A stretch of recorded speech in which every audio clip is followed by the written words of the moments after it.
cheery affair, G20?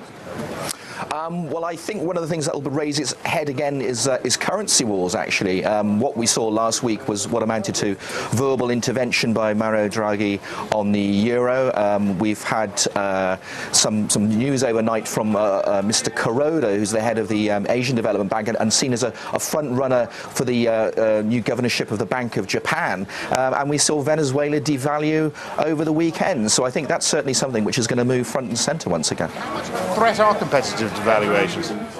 Well, it's ultimately it leads us to a sort of beggar thy neighbour policy which blighted the global economy in the 1930s. There are no winners ultimately from currency wars, but what we're going to see in the meantime are probably you know, a lot of appreciating emerging market currencies, people you know, flying into these high yielding FX, and you know, a lot of agitating amongst the emerging market members of the G20 in the meantime.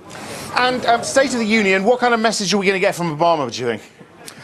I suspect it'll be another sideswipe against the Republicans. I think he'll say that the economy is on the right track, it's making progress, but the economy is not yet secure. Of course, he can fall back really on that really rather weak Q4 GDP number and say that the last thing we need now is to drive off, you know, basically a fiscal cliff. Is Eurogroup a focus for you today? It will be, yes. I mean, I think the way that's unfolding is actually quite weak and quite worrying, and will ultimately undermine markets going forward within Europe.